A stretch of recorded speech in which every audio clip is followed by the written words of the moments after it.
Hello বন্ধুরা, good morning. সকলকে সুপ্রভাতে শুভেচ্ছা জানিয়ে আজকে ব্লগটা শুরু করছি। ঘুম থেকে উঠে আমার দেখো মেন যে কাজটা থাকে সেটা হলো মাম্মাম যেহেতু ঘুমোই, আজকে শনিবার মাম্মামের স্কুল ছুটি আছে, তো সেই জন্য ভাবলাম রান্নাবান্নাটা কমপ্লিট করে নিই। ঘুমিয়ে থাকতে থাকতে আমার রান্নাবান্নাটা হয়ে গেলে সমস্ত কাজ হয়ে যায়। তো আজকে দেখো যেহেতু শনিবার, ভাদ্র মাসের প্রথম শনিবার, তো আমরা নিরামিষ খাই। তো আজকে দেখো নিরামিষ রান্নাবান্নাই করছি। এখানে সমস্ত সবজি বসিয়ে দিয়েছি, সমস্ত সবজি দিয়ে একটা নিরামিষ তরকারি হবে। আর আজকে দেখো এখানে ডাল দিয়ে রেখেছি, তো ডাল দিয়ে একটা জিনিস করবো আজকে। ভালো অবশ্যই তোমাদের সঙ্গে একটু একটু করে শেয়ার করবো কি রান্না করি না করি আর কি কি করি সারাদিন। আজকে মামামের স্কুল ছুটি আছে, মামামের পাপারও ছুটি আছে। চলো দেখতে থাকো ব্লগটা, আশা করি ভালো লাগবে। তো দেখো এখানে আমি ডালটা রেডি করে নিচ্ছি। দিয়েছি দুটো কাঁচা লঙ্কা, দিয়েছি একটু লবণ আর দিয়েছি একটু আদা। এটাকে এভাবে পেস্ট করে নেব।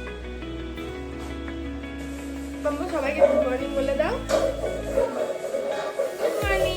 দেখো মাম্মা উঠে পড়েছে ঘুম থেকে। আমার রান্না হয়নি এখনো কিছু। দেখো ব্রাশ হাতে নিয়েছে। না ব্রাশ করে নাও, ব্রাশ করে নাও, তাড়াতাড়ি ব্রাশ করে নাও। কেমন করে ব্রাশ করতে হয় একটু দেখিয়ে দাও তো সবাইকে। ওরকম করে করে না, মুখে দাও ব্রাশটা। দেখো কি সুন্দর একা একা ব্রাশ করছে। দেখো এবার আমি এখানে ডালটা দেখো পেস্ট করে নিয়েছি। এর মধ্যে কিন্তু আদা কাঁচা লঙ্কা সমস্তটা দিয়ে একটু লবণ দিয়ে ডালটাকে ভালোভাবে পেস্ট করে নিয়েছি। এখানে গ্যাস জ্বালিয়ে দিয়েছি। চলো নেবো একটু সর্ষের তেল।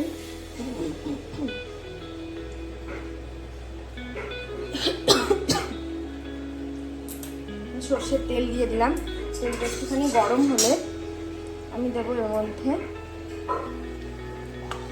দেখো মৌরি দেবো একটু,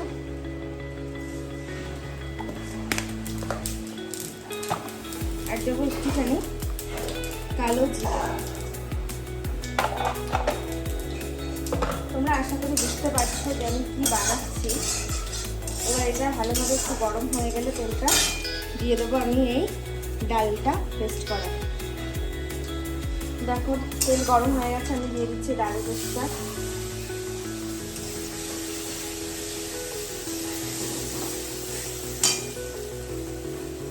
গ্যাসটা কিন্তু একদম লো করে দেবো।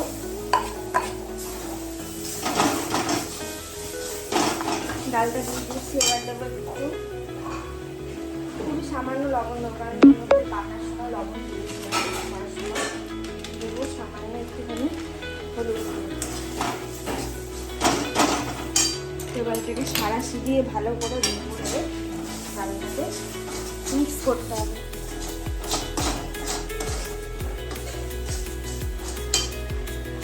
এটার মধ্যে আমি একটু দিয়ে দেবো আমার এই যে ঘরে রেডি করা যে ভাজা মশলাটা, যেটা আমি মশলা রেডি করে রাখি। এটা কেউ না চাইলে নাও দিতে পারো, আমার কাছে থাকে। আর সমস্ত নিরামিষ রান্না আমি এই মশলাটাই ব্যবহার করি, তো সেই জন্য একটু দিলাম, টেস্টটা একটু ভালো লাগবে। দেখো এবার ডালটা আমার কিন্তু রেডি হয়ে গেছে। এইরকম কনসিস্টেন্সি চলে আসলে এটাকে নামিয়ে দিতে হবে। থালের মধ্যে মাখিয়ে নিয়েছি তেল। এবার ডালটাকে আমি এর মধ্যে ঢেলে দেবো। দেখো আমি সুন্দর করে এটাকে সেট করে নিয়েছি থালের মধ্যে। তো এটা ঠান্ডা হলে তারপরে কাটবো। এখন এইভাবেই থাক, ঠান্ডা হওয়া পর্যন্ত এটাকে ওয়েট করতে দেবো। তো চলো তারপর দেখাচ্ছি কী কী করি।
সকাল সকাল যদি সুন্দর করে বিছানাটা গুছিয়ে ঘরটা খুব সুন্দর লাগে না বলে দেখতে, কিছু যদি সুন্দর করে রাখা যায় মনটাও ফ্রেশ থাকে। তো চলো এবার অন্য কাজ করবো, মাম্মামের খাবার রেডি করবো, মাম্মামকে স্নান করাবো।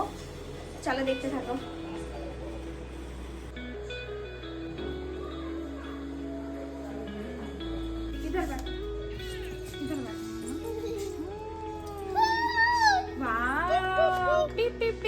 सब हटो हटो हटो, मम्मा गाड़ी चला रहे, हटो। ये ऐसा नहीं करना बेटा।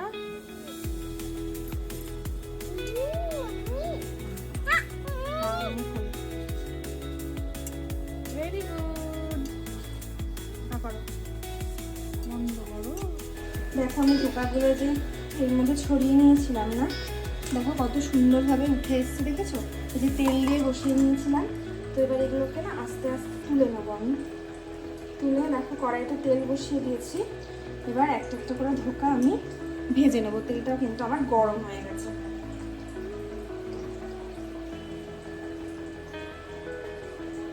দেখো তেলটা ভালোভাবে গরম হয়ে গেছে। দেখো দিয়ে দিচ্ছি ধোকাগুলো।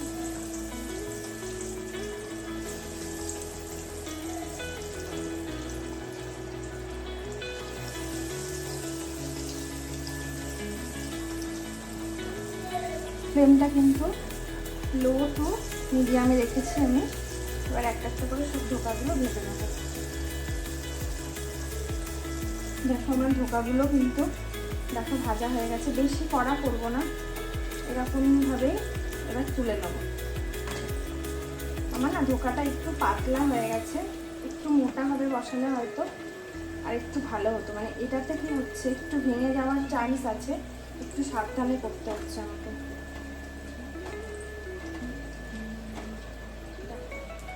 এবার এক এক করে অন্যগুলো আমি ভেজে নেব।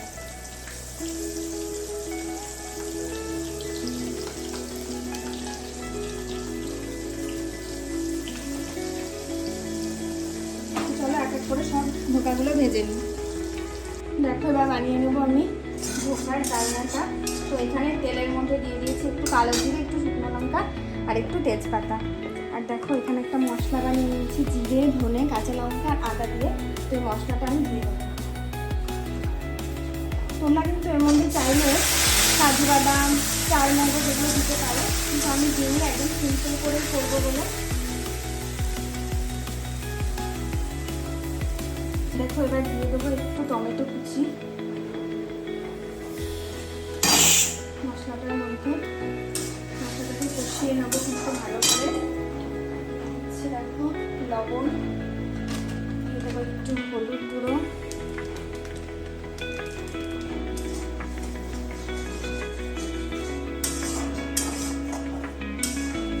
তোমরা এর মধ্যে কাশ্মীরি রেড চিলি পাউডার দিতে পারো। আমি আর দিলাম না কাশ্মীরি রেড চিলি পাউডার, একদম নর্মালভাবে কিন্তু দেখো নিরামিষে দিচ্ছি। ভালোভাবে মশলাটাকে এবার কষিয়ে নেব। দেখো আমার কিন্তু মশলাটা খুব ভালোভাবে কষানো হয়ে গেছে, দেখতে পাচ্ছ। এবার আমি দিয়ে দেবো এর মধ্যে একটু গরম জল।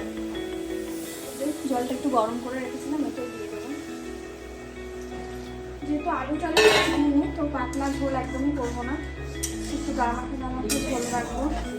তো দেখো এটাকে ভালোভাবে কিন্তু ফুটতে দেবো। ধোকাগুলো এখনই দেবো না, কারণ এখন দিলে না ভেঙে যাবে। একদম ঝোলটা ভালোভাবে ফুটিয়ে নেবো, নিয়ে তারপরে নামানোর কিছুক্ষণ আগে আমি ধোকাটা দেবো। দেখো এদিকে রান্না হচ্ছে, তো আমি এবার সাইডগুলো একটু ক্লিন করে নিচ্ছি। রান্না করতে করতে সাইডগুলো ক্লিন না করলে না ভালো লাগে না আমার। তো এইভাবে দেখো সাইডগুলোকে একটু করে ক্লিন করে দিচ্ছি।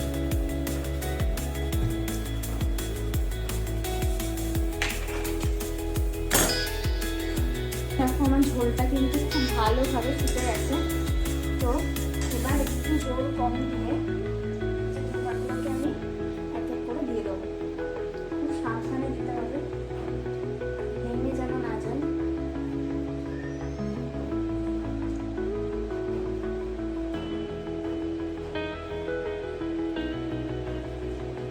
দেখো দিয়ে দেবো একটুখানি ঘি ধোকাটা নামানোর আগে। ধোকাটা দিয়ে কিন্তু হয়তো 1 থেকে 2 মিনিট একটু ফুটিয়েছি।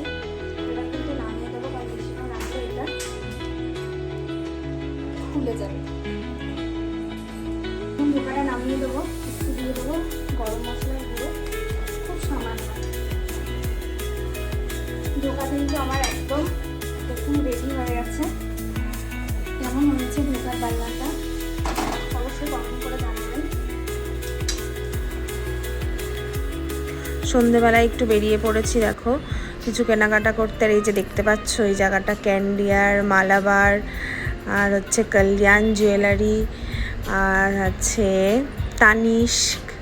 এইগুলো দেখলেই না মনটা কি ভালো হয়ে যায়, তাই না? কিন্তু কি আর করবো, যা সোনার দাম, সেই জন্যই রোজ দেখতে দেখতেই চলে যাই। এখানে আসলে না শরীরটাও খুব সুস্থ সুস্থ লাগে। মেয়েদের তো বুঝলি তো, বিড়ালের যেমন মাছের দিকে লোভ বেশি, মেয়েদের তেমন গয়নার দিকে লোভ বেশি। তো বেরিয়েছিলাম একটু ওই কেনাকাটা করতে। কী কেনাকাটা করলাম অবশ্যই তোমাদের সাথে শেয়ার করব বাড়ি গিয়ে, দেখতে থাকো ব্লগটা। দেখো সন্ধ্যাবেলায় গেছিলাম, একটু বেরিয়েছিলাম বাজারে। তো কালকে মামাদের প্রেশার কুকারটা 5-6 হাত থেকে বেঁচে গেছে। যাই হোক ওর জন্য একটা নতুন প্রেশার কুকার নিয়ে এসেছি, সেটা তোমাদের সাথে একটু শেয়ার করার জন্য বসলাম। আচ্ছা, প্রেশার কুকারটা দেখা আমাকে দেখতে দেখো একটা চাউমিন ঝরানো ঝাঁঝরি নিয়েছি। আর এই যে প্রেশার কুকারটা, প্রেশার কুকারটা কিন্তু খুব সুন্দর দেখতে, ফ্ল্যাট। অবশ্যই কিন্তু কমেন্ট করে জানিও কেমন হয়েছে। স্টিলের কিন্তু প্রচণ্ড মোটা। তো এটা শেয়ার করার ছিল। আর দেখো এখন অনেকটা রাত হয়ে গেছে, মাম্মাও ঘুমিয়ে পড়েছে, আমাদের ডিনার কমপ্লিট হয়ে গেছে। তো সারাদিনের ব্লগটা যেটুকু পেরেছি একটু করে শেয়ার করার চেষ্টা করেছি। তোমরা অবশ্যই কমেন্ট করে জানিও ব্লগটা কেমন লাগলো। ভালো লাগলে একটা লাইক, কমেন্ট, শেয়ার করে দেবে। আর অবশ্যই কিন্তু ফলো করে